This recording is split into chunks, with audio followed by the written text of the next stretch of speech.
Boa tarde, minhas amigas da TV 247. Boa tarde, meus amigos da TV 247. É um prazer estar aqui com vocês hoje, nessa quarta-feira, dia 22 de maio de 2019. Eu sou Aquiles Lins, editor do 247. Vou estar aqui substituindo o Leonardo Atush no Léo ao Quadrado de hoje. Junto aqui comigo para comentar alguns assuntos do dia está o Leonardo Estopa. Boa tarde, Léo. Tudo bem? Tudo jóia? Boa tarde, Aquiles. Como é que estão as coisas por aí? Tudo certo, Léo. Tudo tranquilo.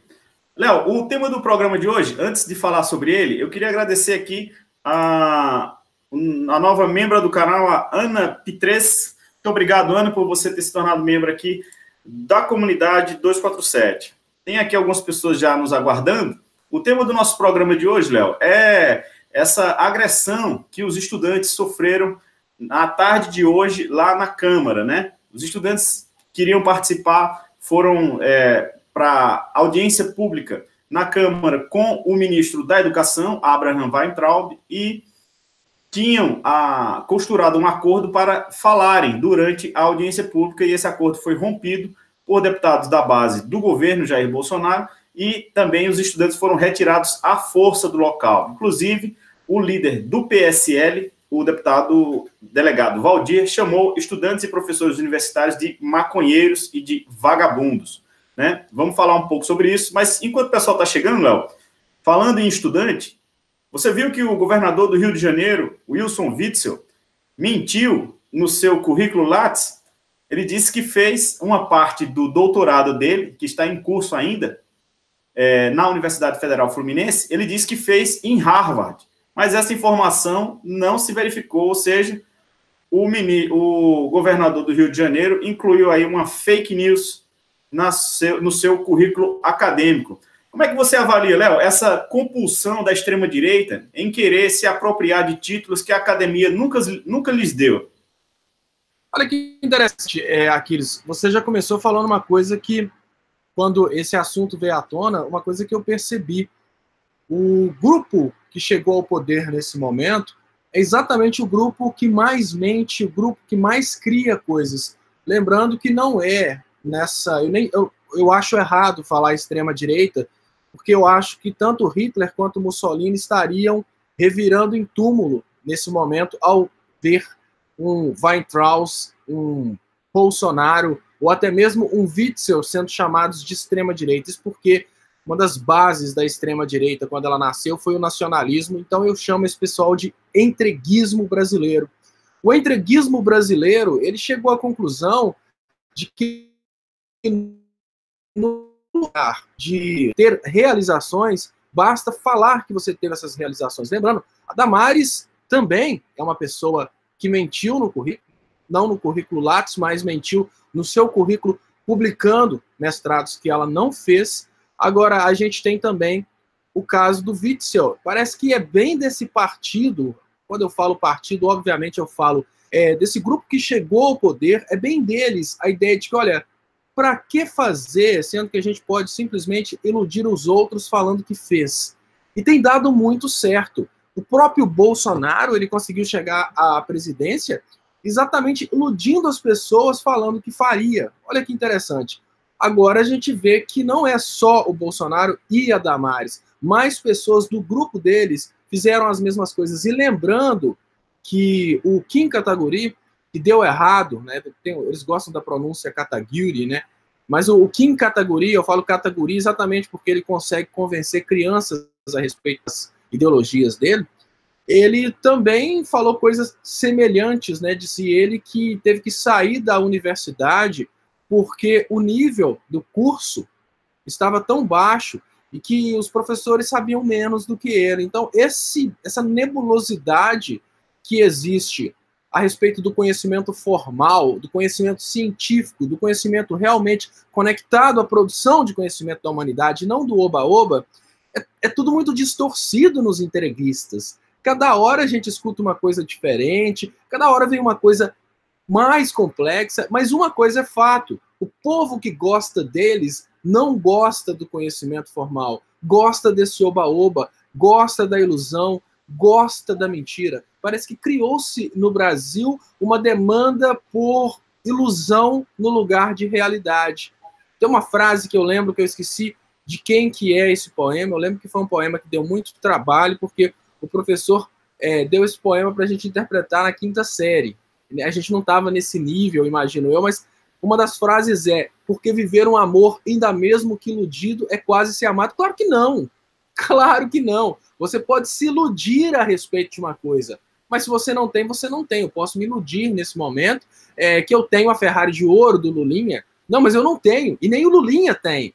Mas o Brasil consolidou a ideia da mentira publicada, e essa ideia da mentira publicada deu tão certo. A Rede Globo mostrou com uma maestria tão grande para esses políticos que você não precisa falar a verdade. Você precisa falar aquilo que o povo quer ouvir de uma forma que nem necessariamente convença, mas de uma forma que crie argumento para que eles façam de conta que foram convencidos, e você consegue esse povo. Muito legal, muito bem colocado, Léo. E antes de fazer uma colocação em cima disso aí que você está dizendo, queria agradecer a Egleia Sena, que se tornou nova membro do canal aqui. A base de membros da comunidade 247 aqui no YouTube está crescendo a cada dia. A gente agradece a todas vocês e a todos vocês que se tornam membros e membras do canal aqui, né? Léo, é interessante tudo isso que você estava dizendo também, porque há uma contradição nesse bolsonarismo, né? Ao mesmo tempo em que eles fazem ataques virulentos ao conhecimento, à educação formal, à academia, né? Nós lembremos aqui, o governador do Rio de Janeiro, Wilson Witzel, é estudante de doutorado da Universidade Federal Fluminense, a UF, uma das melhores do país e que foi uma das mais atacadas por esses cortes de recursos promovidos pelo governo que ele apoia, de Jair Bolsonaro e de Abraham Weintraub, né? Então, ou seja, para atacar as universidades, para asfixiar as universidades, sob o pretexto de que estão fazendo uma limpeza, uma desideologização, se é que isso existe, nas universidades públicas, eles são muito virulentos, mas eles se apropriam vamos dizer assim, das outorgas que as universidades concedem àqueles que se submetem ao estudo acadêmico de uma maneira charlatã, de uma maneira inescrupulosa, né? Se autoproclamando, se auto-outorgando títulos para os quais nunca tiveram o seu conhecimento testado, né? Isso aí realmente é uma questão muito grave, um charlatanismo e também uma hipocrisia. Ao mesmo tempo em que você ataca a educação, você quer se beneficiar de títulos de conhecimento outorgados pela educação e pela academia, né? Realmente é uma questão lamentável que atinge aí todo esse bolsonarismo ogro que está no poder hoje. Vamos lá, tem algumas pessoas já perguntando aqui, Léo, sobre essa questão dos estudantes. Então vamos entrar aqui, a gente está com um pouco mais de 1.000 pessoas nos assistindo aqui. Queria pedir para todas vocês e todos vocês darem likes nessa transmissão para a gente aumentar o alcance, né? Quem puder, também compartilhar o link do Léo ao Quadrado de hoje. Agora há pouco, teve uma confusão muito grande lá na Câmara dos Deputados. E havia uma audiência pública com o ministro Abraham Weintraub para falar dos cortes, dos contingenciamentos de recursos que atingem as universidades, né? Essa audiência pública aconteceu, estava previsto que representantes dos estudantes falassem durante essa audiência pública, né? Os estudantes que nós lembremos foram os principais responsáveis por levar cerca de 2 milhões de brasileiros e de brasileiras às ruas no último dia 15, justamente contra esses cortes na educação. Então, os estudantes teriam o direito legítimo de se manifestarem nessa audiência pública. Porém, a audiência foi encerrada sem que eles pudessem manifestar a sua posição, a sua opinião, né? Eu estou falando aqui de categorias de estudantes, são categorias institucionalizadas dos estudantes, né, nas instituições da União Nacional dos Estudantes, a UNE, e também da União Brasileira dos Estudantes Secundaristas, a UBS. Então, representantes dessas duas categorias de estudantes estavam lá na Câmara, prontos para se manifestar a respeito, e tiveram a sua fala tolhida, impedida por aliados da base do governo Jair Bolsonaro. Houve ali um tumulto, um empurra-empurra, um processo de confusão no plenário lá onde estava havendo audiência pública. A presidente da UNE, a Mariana Dias, foi retirada do local com muita truculência, assim como o jovem representante também da UBS, né? O líder do PSL, o delegado Valdir, chamou em vídeo os estudantes e professores de maconheiros, de vagabundos, né? E isso repercutiu muito, está gerando um debate muito grande nas redes sociais. Léo, como é que você avalia primeiro esse episódio e se você acha que isso tem um poder para, vamos dizer assim, catapultar as mobilizações para as manifestações dos estudantes que vão acontecer no próximo dia 30? Você acha que isso está dando mais gás ainda para os estudantes? Eu acho que isso gera uma obrigação para os estudantes e uma obrigação para outras classes, porque o que a gente consegue perceber nesse momento é que uma das coisas que talvez seja um dos maiores pilares da democracia, que é essa questão de pública, dentro do termo audiência pública, ela começa a ser retirada da disposição da sociedade brasileira. Vamos lembrar, não eram alguns estudantes, eram representantes dos estudantes.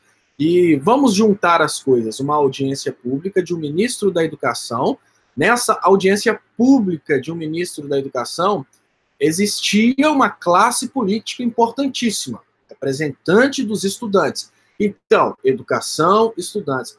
Os estudantes são mais interessados nessa audiência pública do que os deputados presentes na Câmara.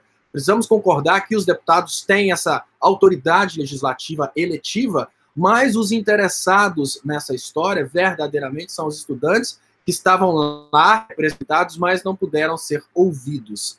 O que é importante nesse momento? Que as outras classes percebam que se elas estivessem ali representadas, elas não seriam ouvidas. Então eu já começo falando como a classe que de qualquer maneira tem uma representação muito fraca. Por exemplo, os engenheiros. Se o sistema Confeia não representasse as empresas, mas representasse os trabalhadores da engenharia, se o sistema CREA representasse os profissionais engenheiros, lógico que o sistema CREA estaria lutando contra o desmonte da nossa indústria e o sistema CREA iria participar das audiências a respeito da destruição da indústria nacional, qualquer ponto de destruição da indústria nacional, como, por exemplo, passar a produzir fora o que antes era produzido no Rio de Janeiro.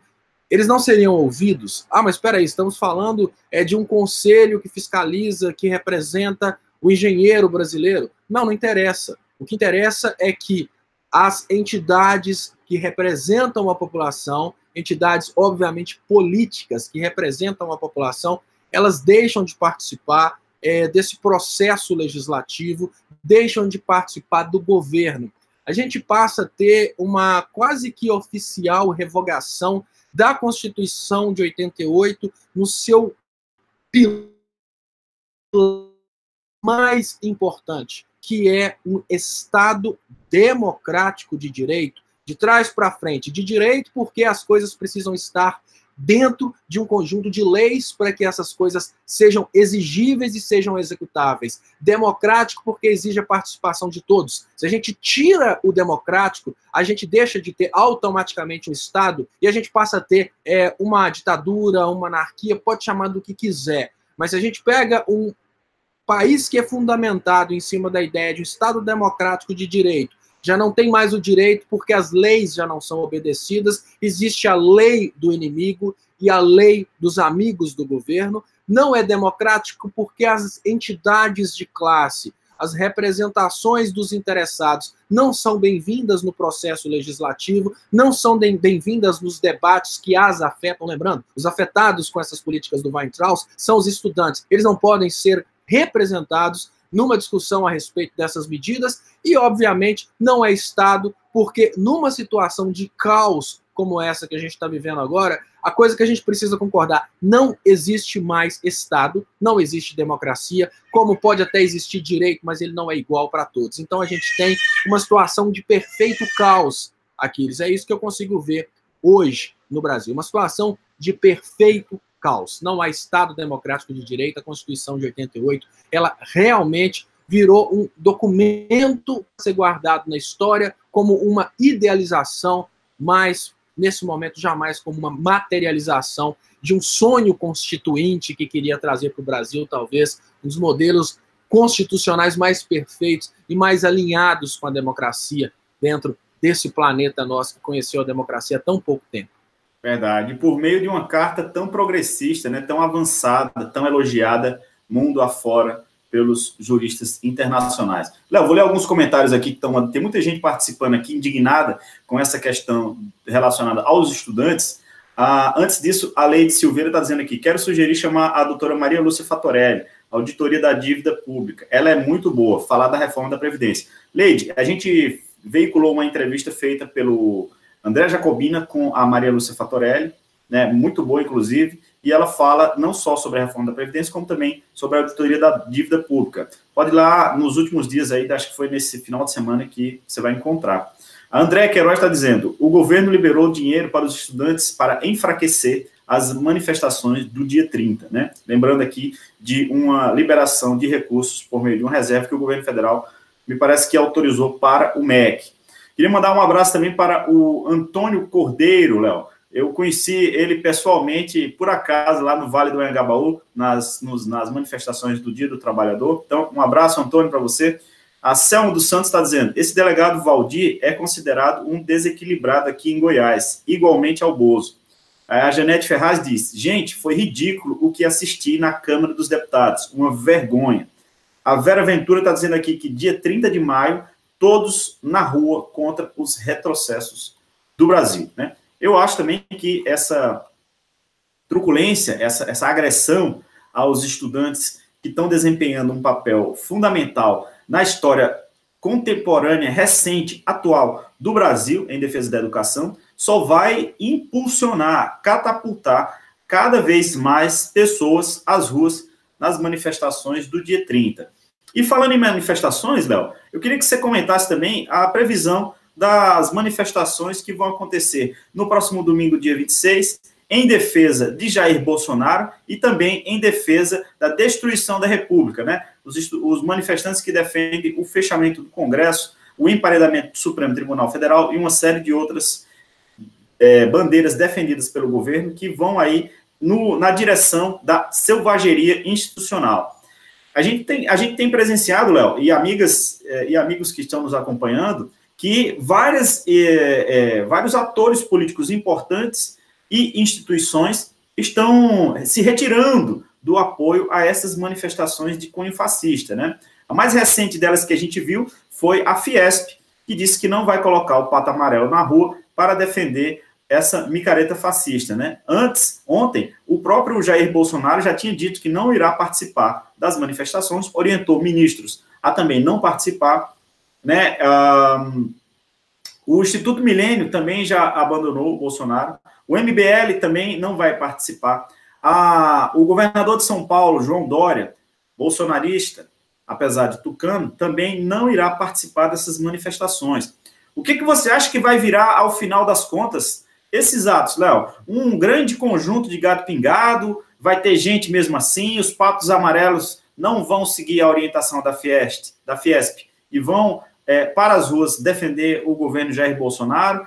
Que previsão você acha que dá para fazer com essas reiteradas perdas de apoios para os atos do dia 26?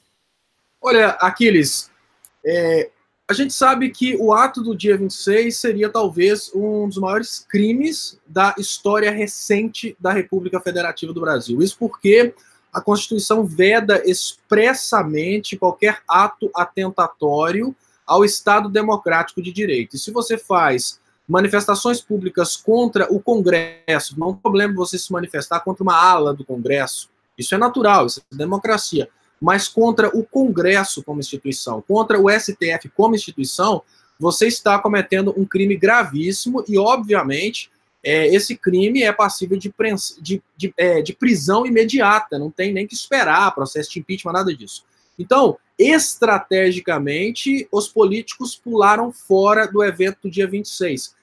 O gado, a massa de manobra, o povo manipulável, talvez não entenda o tamanho desse tipo de manifestação, o tamanho desse tipo de crime, que é um crime muito comparável ao terrorismo.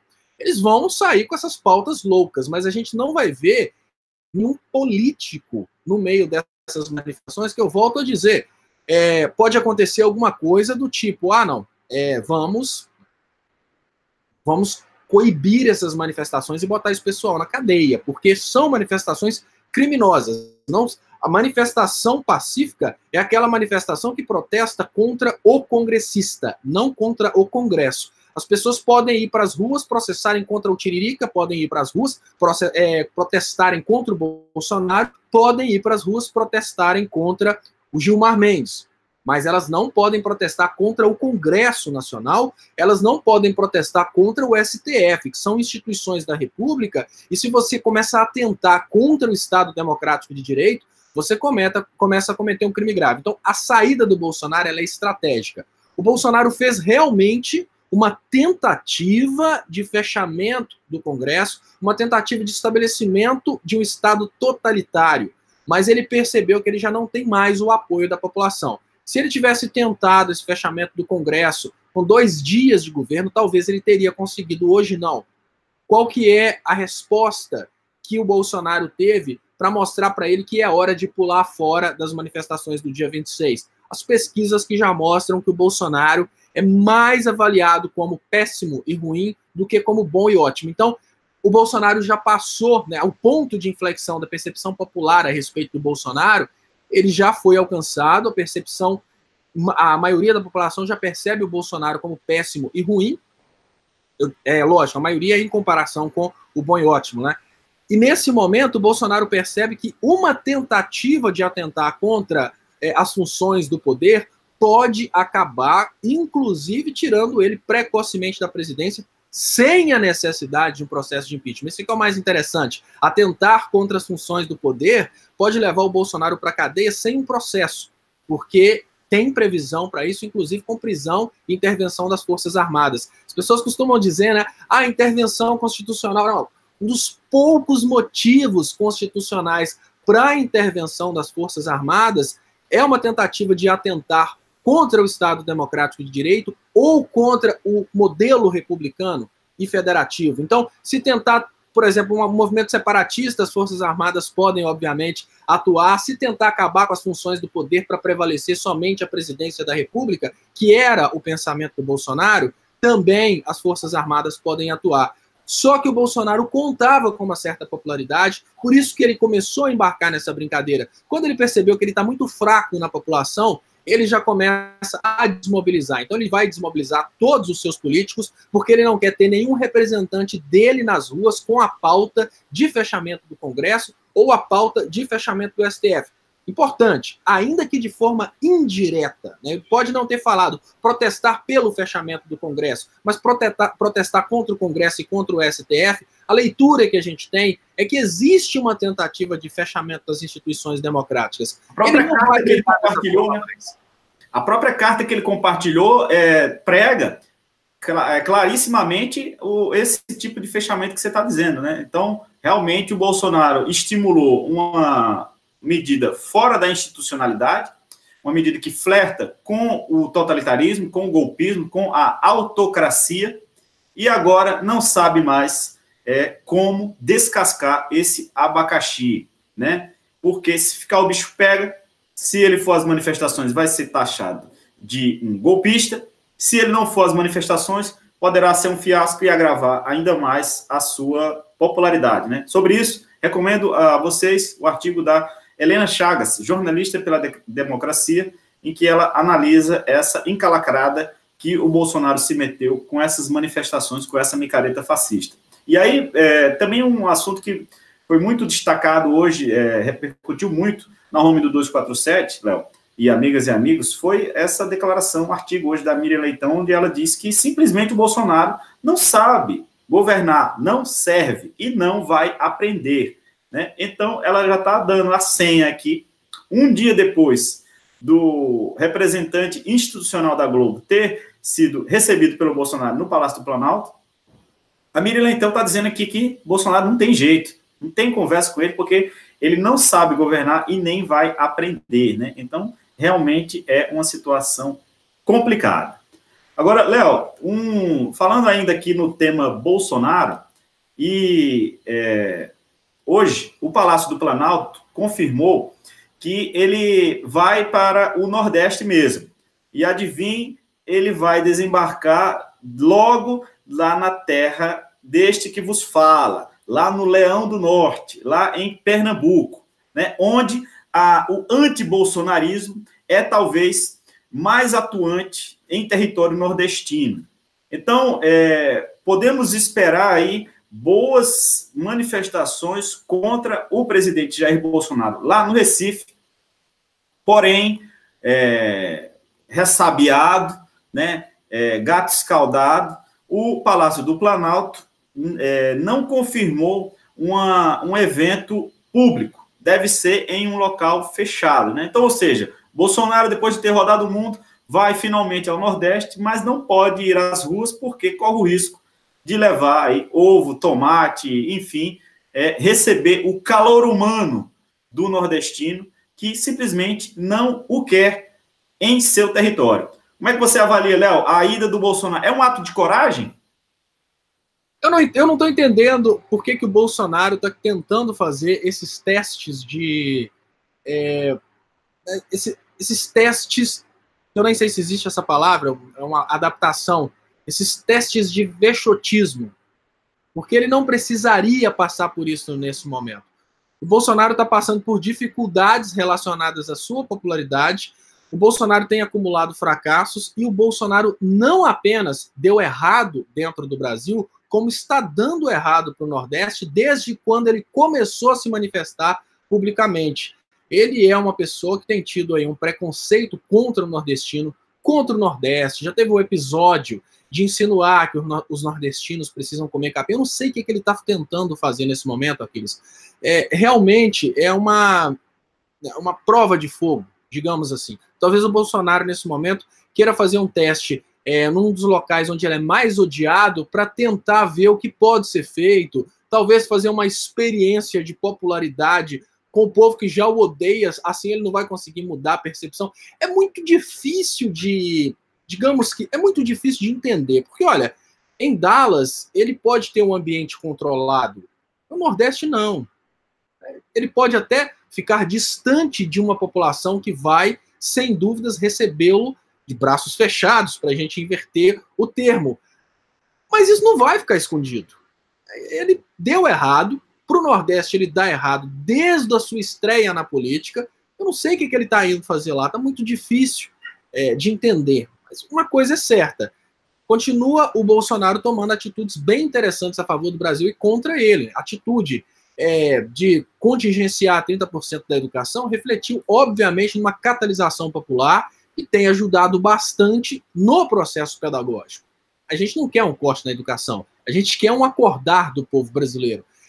O Bolsonaro pisando no Nordeste poderia ter feito uma tentativa de reconciliação com o Nordeste, era no primeiro dia.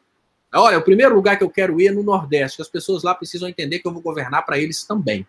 Seria lindo. Bolsonaro teria começado com o pé direito. Ele teria começado com uma atitude lulista, que é exatamente de falar, olha, não interessa se vocês votaram em mim, eu estou aqui para governar para vocês e para fazer vocês cada vez mais prósperos. Fantástico. Não. Ele esperou o bicho pegar para ir para o Nordeste. O que ele está querendo fazer no Nordeste agora? É uma piada. Muito bem lembrado, inclusive, pelo Lula, você falou muito bem, Léo, porque o Lula fez aquelas caravanas lá e ele foi no Sul também, onde ele era muito hostilizado, né? No ano passado, antes de ser preso, o Lula visitou todo o país, foi recebido, obviamente, de braços abertos no Nordeste, mas ele também enfrentou a hostilidade da região sul do país, inclusive até com ataques a tiros contra o comboio, a caravana de ônibus que levava a equipe do ex-presidente, né, Lula, lá em Santa Catarina, se eu não me engano. E aí, o que acontece? Não dá para comparar, né? Mas se realmente ele tivesse tido essa visão de logo após ter sido legitimado pelas urnas e atacar o seu reduto mais opositor, né? Talvez com a força dos votos, que talvez não exista mais hoje, o Bolsonaro vai lá sem popularidade, sem voto no Nordeste, vai dar a cara à tapa, né? Assim, politicamente falando. Porque você vai só produzir notícias negativas sobre o seu governo numa região que já está mais do que provado que não quer você lá como representante, né?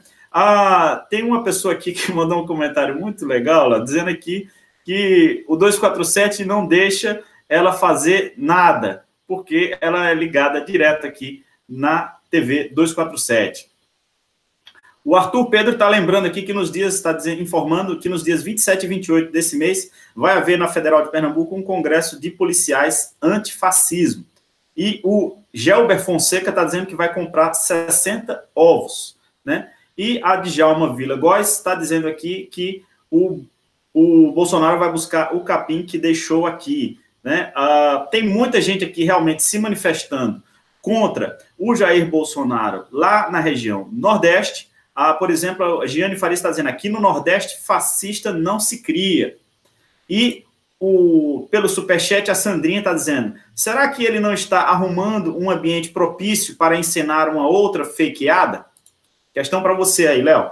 E a Suzana Mota diz, indo ao Nordeste, ele quer proporcionar um atentado contra si ou a repressão violenta de manifestações. Aqui, não. E um outro superchat da André Xavier está dizendo, como pode o Instituto Brenan sediar este encontro fechado com o Bozo? É uma contradição no lugar que o empresário dá valor às artes. Também acho, eu não sabia, inclusive, que o ato ia ser lá no Instituto Ricardo Brenan, instituto que eu gosto muito, o maior acervo de itens, né, armamentos da época medieval no Brasil, é lá, e realmente é uma contradição e uma tristeza você ver o Instituto Ricardo Brenan sediando esse evento, se é que vai realmente sediar lá. O Cláudio Alves está dizendo, Bozo sabe que não pode perder o cargo, pois com este iria embora o foro privilegiado. Por isso ele está desesperado e sendo movido pelo desespero. Como é que você vê, Léo? Ele está preparando o terreno aí para uma segunda fakeada, talvez?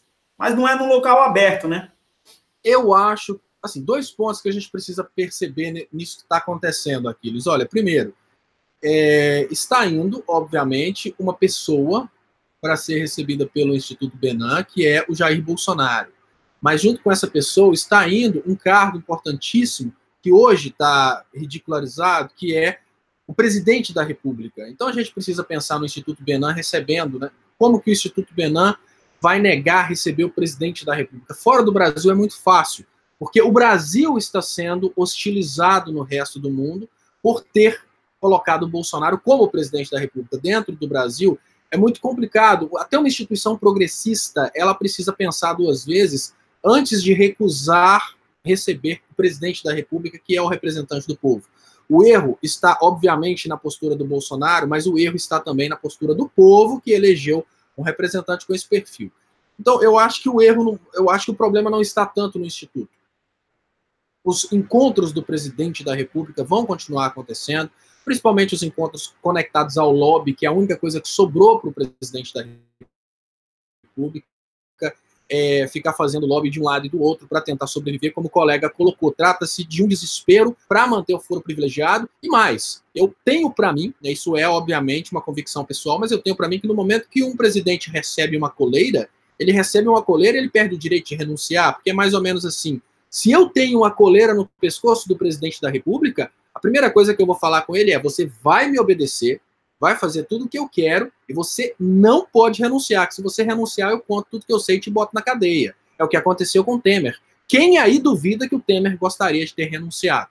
Claro, na hora que o bicho estava pegando, o Temer gostaria de ter pulado fora para não ter feito tanta merda, mas a coleira no pescoço, obviamente, faz o cara ter que obedecer. Eu vejo o Bolsonaro hoje não como uma pessoa que está lutando para não renunciar, mas como uma pessoa que nem pode renunciar. Ele tem que obedecer quem manda nele. Então, a retirada do Bolsonaro é uma questão de ou o Bolsonaro tem um medo de coisas piores do que aquelas que os chantagistas estão usando contra ele, ou seja, tem coisas ainda piores para serem trazidas a público do que aquelas que os chantagistas do Bolsonaro estão usando como ameaça. Ou então o Bolsonaro realmente enfrentar de peito aberto o que o chantagista está dizendo que vai fazer se ele parar de obedecer, se ele pular fora, ou talvez uma manifestação popular que consiga catalisar um processo de impeachment para chutar o Bolsonaro de lá. O problema é esse, ele está encolerado, como encolerado ele não pode sequer pular fora, porque quem segura a coleira fala, não, Você está aqui para me obedecer até 2022. É isso que a gente está percebendo. Agora, o que eu vejo hoje, Aquiles, é o seguinte. Aquele Bolsonaro que agredia, aquele Bolsonaro que humilhava o Nordeste, agora foi substituído por um Bolsonaro que fracassou, por um Bolsonaro que humilha os seus eleitores. Olha que interessante. Até bem pouco tempo atrás, a gente percebia um Bolsonaro que despertava raiva na esquerda, um Bolsonaro que despertava ódio no campo progressista, um Bolsonaro que oprimia os eleitores da esquerda, os eleitores do Haddad. Hoje, a gente percebe um Bolsonaro que cria na esquerda e no campo progressista argumentos até para zoar, julgar na cara ou ridicularizar quem votou nele. As coisas inverteram. O Bolsonaro que antes era odiado, o Bolsonaro que antes apresentava um certo medo, o Bolsonaro que antes poderia até ter um motivo para sofrer um ataque porque representava um grande perigo para o Brasil, hoje ele é um Bolsonaro que realmente virou aquilo que a sociedade toda viu nele, o palhaço Bozo. Hoje ele diverte a sociedade. Hoje ele apresenta um programa humorístico, ele ainda não está a rigor, até se apresentou a rigor naquele dia que ele tirou aquela foto lá todo mulambo, mas ele precisa simplesmente comprar sua fantasia de palhaço e continuar fazendo as pessoas rirem. Por que eu estou falando isso? Eu não acredito que o Nordeste vai receber o Bolsonaro com hostilidade. Até mesmo os inimigos do Bolsonaro, nesse momento em que o Bolsonaro fracassou de uma forma tão profunda, já começam a ter um pouco de pena do Bolsonaro. Eu acho que hoje, mais culpado do que o Bolsonaro é quem votou no Bolsonaro. Eu não quero descontar no Bolsonaro que o Bolsonaro fracassou. O Bolsonaro é um cara fragilizado, é um corpo estendido no chão. Eu quero abrir meu riso, é do meu vizinho que jogou na minha cara que o Bolsonaro venceu. Eu quero abrir meu riso e zoar bastante, usar a minha liberdade de expressão do deboche com o coleguinha do Facebook que estava me oprimindo com a tarjinha do Bolsonaro. É esse cara que está na minha mira, porque esse cara continua tentando se manter forte. Esse cara continua tentando se manter teimoso. Esse cara continua aí fazendo campanhazinha. Eu vejo nos comentários dos meus vídeos. Segura, Petralha, são 58 milhões de votos. Talvez 8 milhões ainda estejam com o Bolsonaro. Os 50 já partiram. É esses 8 milhões que sobraram com o Bolsonaro que são hoje o objeto do meu deboche. O Bolsonaro tem se tornado no Brasil um objeto de pena.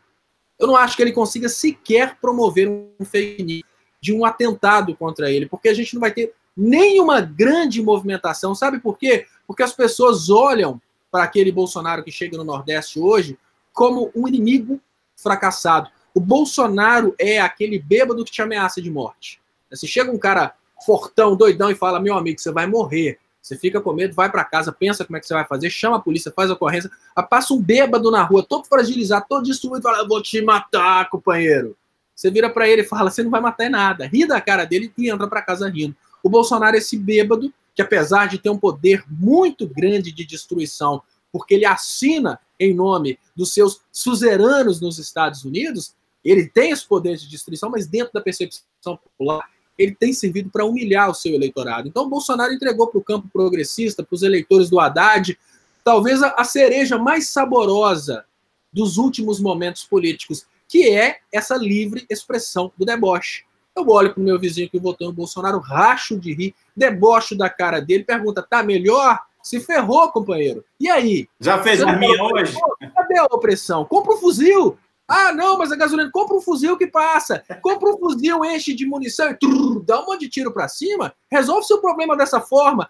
Você não pode comprar gasolina porque ficou cara. Você tem que ir embora para o trabalho agora. Que trabalho? Você perdeu o emprego. Ainda você consegue buscar sua filha na escola de transporte público, porque a gasolina ficou muito cara.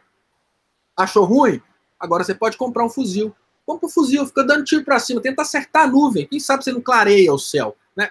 O deboche é exatamente a cereja que o Bolsonaro entregou pra gente. Eu não acho que ele vai ser tão hostilizado como poderia, porque ele fracassou. Ele não é mais o opressor.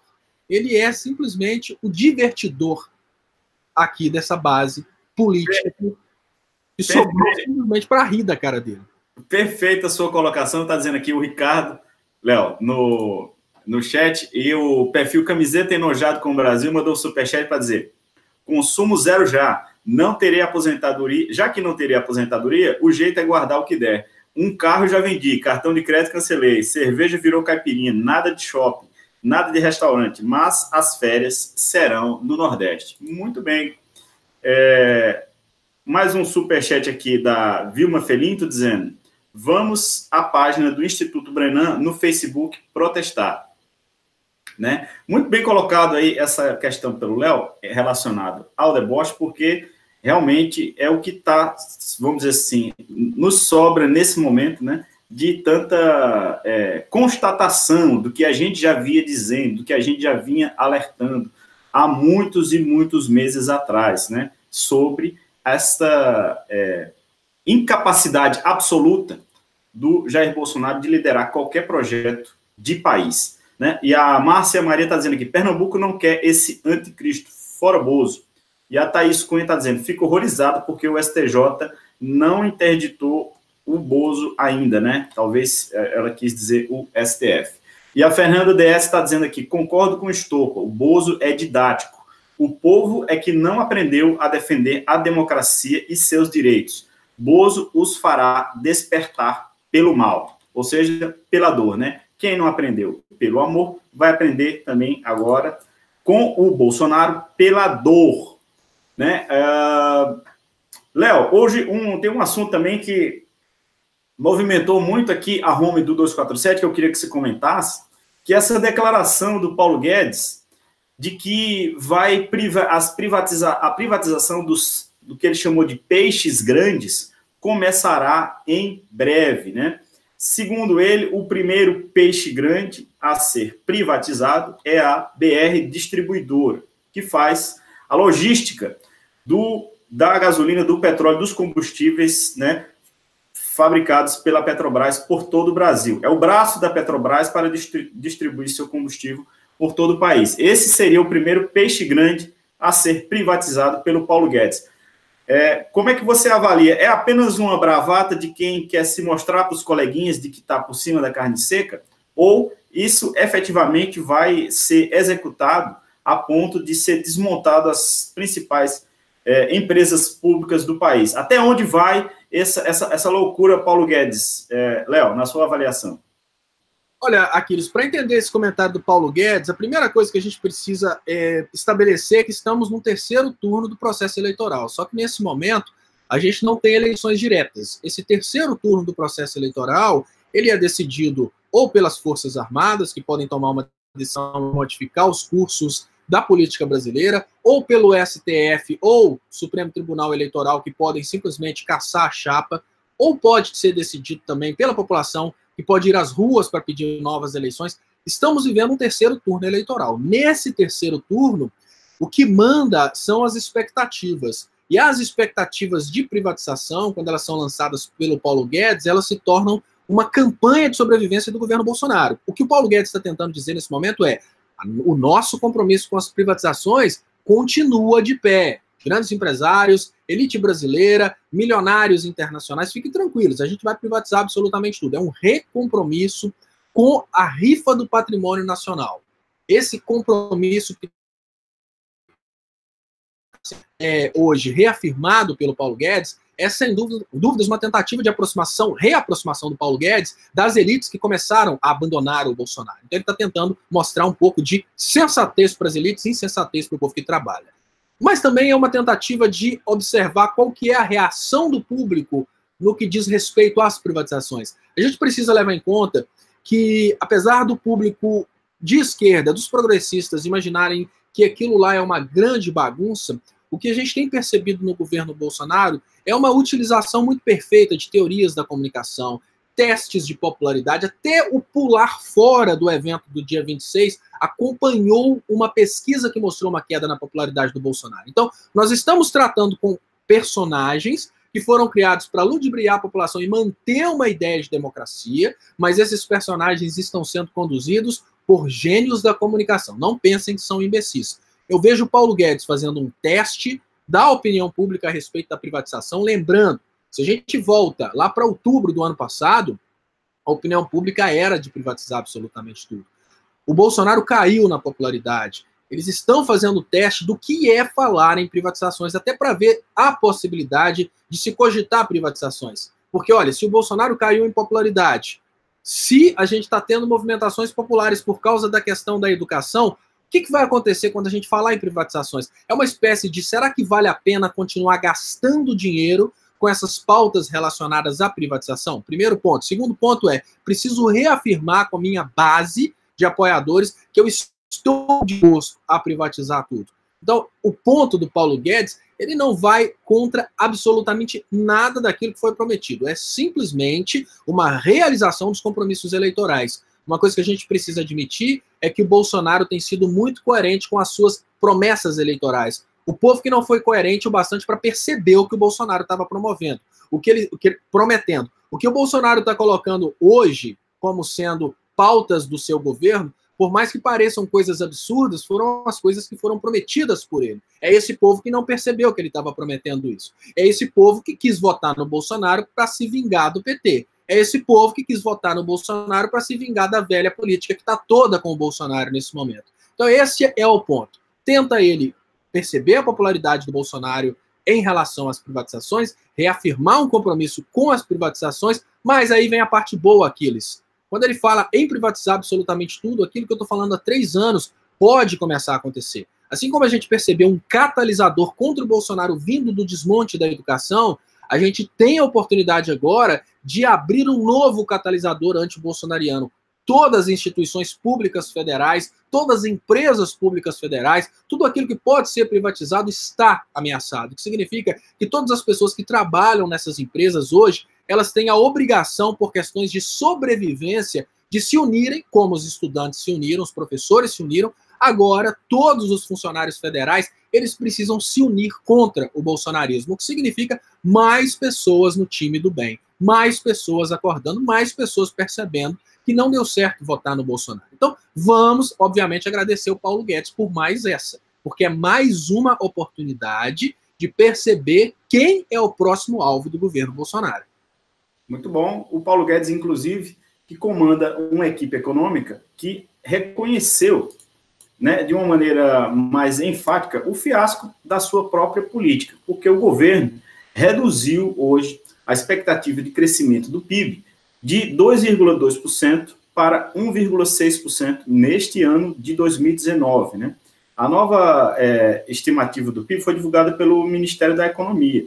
E a estimativa sobre a inflação também aumentou de 3,8% para 4,1%. Então, é um governo que fala em privatizar tudo que a gente tem, ao mesmo tempo não entrega nenhum crescimento prometido para o país. O Brasil caminha para se consolidar como oficialmente em recessão, e o Paulo Guedes, a única cantilena que ele tem é essa de ficar falando em privatizações, em vender o patrimônio público, né? Até onde isso vai se concretizar? A que força política tem ainda o governo Bolsonaro para falar em privatizações, em vender peixes grandes, né?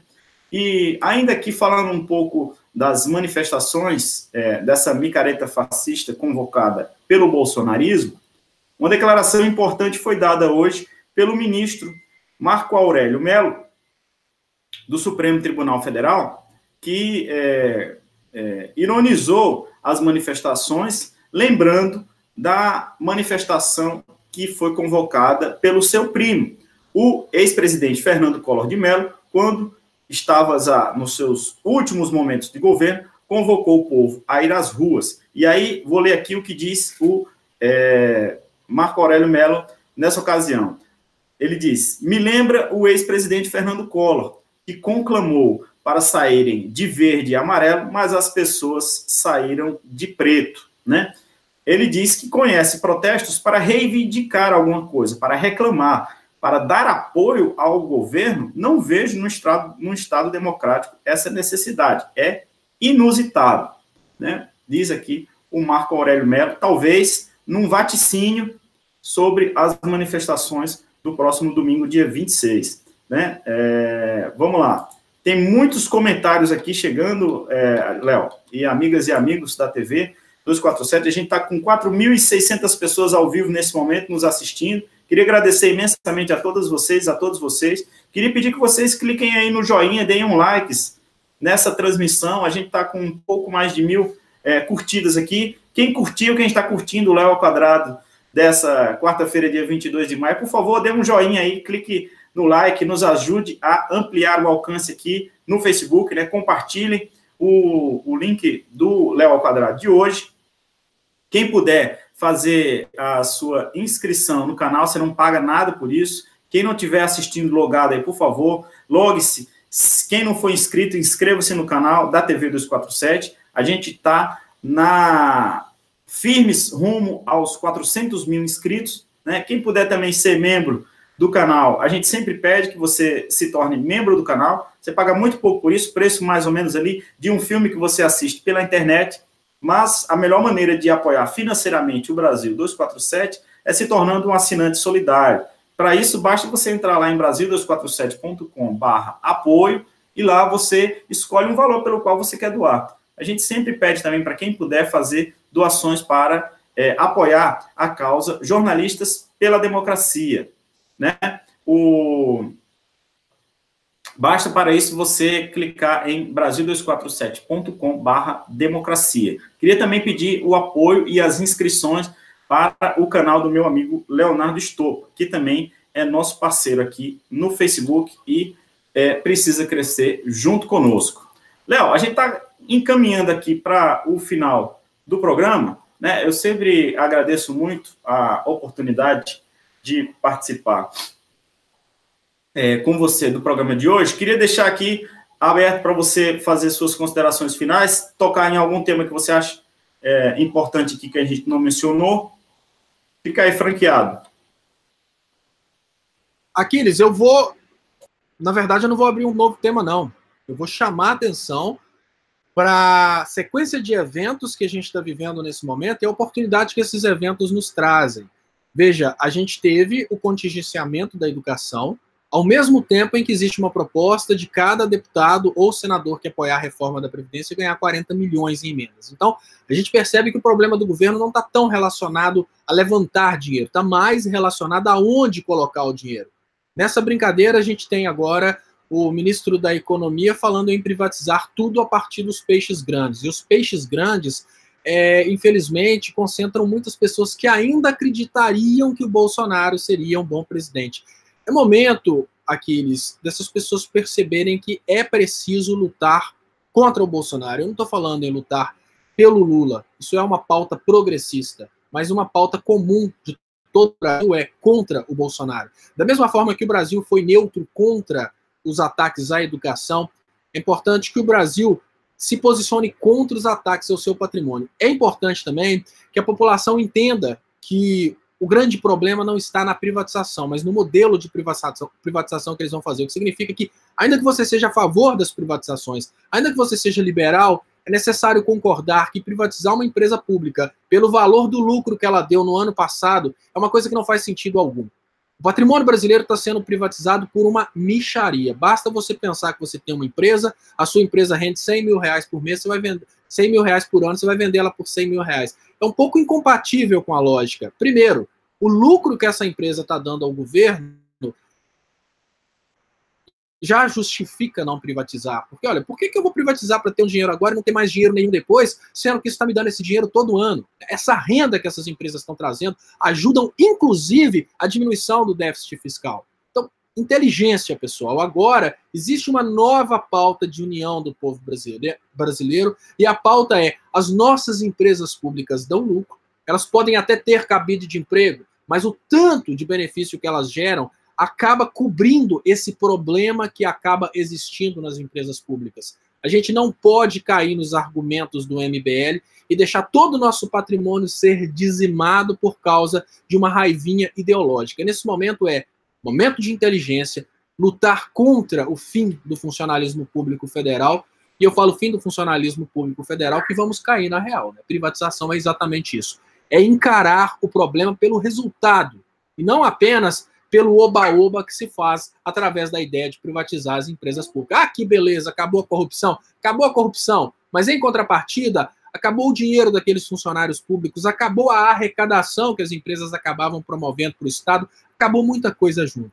Inteligência. foram feitas várias merdas pelo governo Bolsonaro. É hora de parar com isso. Muito bom, gente.